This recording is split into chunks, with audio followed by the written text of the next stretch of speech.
9 தீர்மானங்கள் 9 தீர்மானங்களும் கட்சியினுடைய மறுசீரமைப்பு தொடர்பான தீர்மானங்களாக நிறைவேற்றப்பட்டிருக்கின்றன. இந்த தீர்மானங்கள்ல கட்சியுடைய கிளையிலிருந்து மாவட்ட செயலாளர் வரையிலும் ஒருவர் எத்தனை முறை அந்த பொறுப்புகளை வைக்க முடியும், ஒருவருக்கு எத்தனை முறை அந்த பொறுப்பு வழங்கப்படும் என்பது குறித்தான முழு விவரங்களையும் அந்த தீர்மானங்கள்ல கூறப்பட்டிருக்கிறது. அது திமுகவுடைய கட்டமைப்புல புது ரத்தம் பாய்த்திட கிளைக்கழக செயலாளருக்கான அதிகபட்ச வயது 45 என்றும், கிளைக்கழக செயலாளர்களுடைய தேர்ந்தெடுக்கப்படும் ஒருவர் அதிகபட்சம் 2 முறை மட்டுமே பொறுப்பை வகிக்க முடியும் என்றும் தீர்மானம் நிறைவேற்றப்பட்டிருக்கிறது. மேலும் சென்னை, கோவை, மதுரை, திருச்சி, சேலம் ஆகிய மாநகரங்கள்ல சூழலுக்கு ஏற்ப பிற மாநகராட்சிகளும் வட்டக்கழகங்களை வலிமைப்படுத்த கிளைக்கழகம் அமைக்கப்படுவதாக அறிவிப்பு கொடுக்கப்பட்டிருக்கிறது. அதே போன்று 45 வயது மிகாதவர்கள் கிளைச்சலாக தேர்ந்தெடுக்கப்படுவார் எனவும், இதற்கு முன்பு குறிப்பிட்டது போல அதிகபட்சம் 2 முறை மட்டுமே பொறுப்பை வைக்க முடியும் எனவும் சொல்லப்பட்டிருக்கிறது. மேலும் சென்னை மாநகராட்சியுடைய வட்டக்கழகங்களில் சராசரியா 10,000 வாக்காளர்களை கொண்டதாகவும், மற்ற மாநகராட்சிகளில் சராசரி 5,000 வாக்காளர்களை கொண்டதாகவும் கட்சியை மறுகட்டுமானம் செய்வதாக அறிவிப்பு கொடுக்கப்பட்டிருக்கிறது. மேலும் மாநகர, நகர, பேரூர் வட்டக்கழக செயலாளருடைய அதிகபட்ச வயது 50 வயது என நிர்ணயிக்கப்படுகிறது.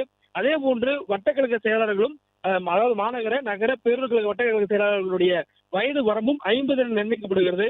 அவர்களும் 2 முறைக்கு மேல அந்த பொறுப்பில் வைக்க முடியாது என்ற ஒரு தீர்மானம் நிறைவேற்றப்பட்டிருக்கிறது. பேரூர் கழக செயலாளருடைய அதிகபட்ச வயது 60 என நிர்ணயிக்கப்பட்டிருக்கிறது. மேலும் அவர்களும் 2 முறை மட்டுமே அந்த பொறுப்பில் வைக்க முடியும் என்ற தகவல் சொல்லப்பட்டிருக்கிறது.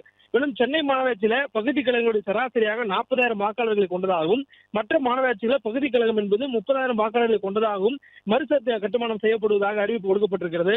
மேலும் பகுதி கழக செயலாளருடைய வயது வரம்பு அதிகபட்சமாக 60 வயது மட்டுமே இருக்க முடியும் என சொல்லப்படுகிறது. மேலும் ஒருவர் அதிகபட்சமாக 2 முறை மட்டுமே பகுதி செயலாளராக பொறுப்பு வைக்க முடியும் எனவும் இந்த தீர்மானம் நிறைவேற்றப்பட்டிருக்கிறது.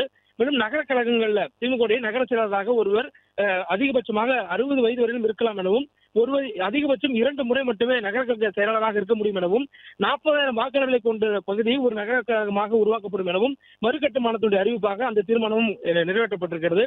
மேலும் சராசரியாக 30,000 வாக்காளர்களுக்கு ஒரு ஒன்றிய கழகம் என்ற அளவுல ஒன்றிய கழக செயலாளர்கள் உருவாக்கப்படுவார்கள் எனவும், ஒன்றிய கழக செயலாளருடைய அதிகபட்ச வயது 60 என நிர்ணயிக்கப்படுவதாகவும் திமுக தீர்மானம் நிறைவேற்றிருக்கிறது. இது எப்பயும் போலவே ஒருவர் அதிகபட்சம் 2 முறை மட்டுமே ஒரு பொறுப்பில் வைக்க முடியும் என்ற ஒரு தீர்மானத்தை அனைத்து பதவிகளுக்கும் கொண்டு வந்திருக்கிறார்கள்.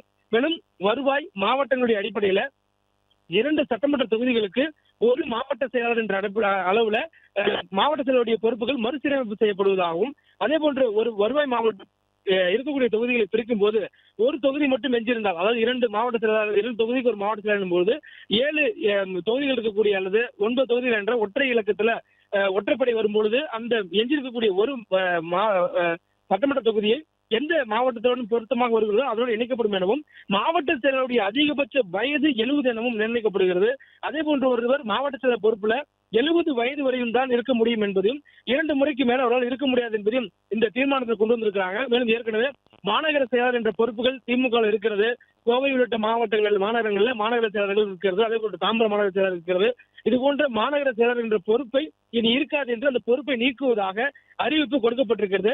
மேலும் திமுக தலைவர் 110 மாவட்டங்களை அறிவித்தவுடன் மாவட்ட செயற்குழு கூட்டங்கள் நடத்தப்பட்டு வழிகாட்டு நெறிமுறைகளின்படி 15 நாட்களுக்குள் ஒன்றியம், நகரம், பகுதி, வட்டக்கழகங்கள் பிரிக்கப்பட வேண்டும் எனவும், அதாவது தற்பொழுது கொடுக்கப்பட்டிருக்கக்கூடிய இந்த தீர்மானத்தின் அடிப்படையில ஒன்றியம், நகரம், பகுதி, வட்டக்கழகங்கள் என்பது மாவட்ட செயற்குழு கூட்டப்பட்டு அங்கு பிரிக்கப்பட வேண்டும் எனவும், திமுகவுடைய தலைமை கழகம் அனுப்பி வைக்கக்கூடிய பிரதிநிதி முன்னிலையில மீண்டும் மாவட்ட செயற்குழு கூட்டம் கூட்டப்பட்டு பிரிக்கப்பட்ட அமைப்புகளுக்கு ஒப்புதல் பெறப்பட்டு தலைமை கழகத்துக்கு மீண்டும் அனுப்பி வைக்க வேண்டும் என்ற ஒரு நிபந்தனையும் இந்த தீர்மானமாக நிறைவேற்றப்பட்டிருக்கிறது.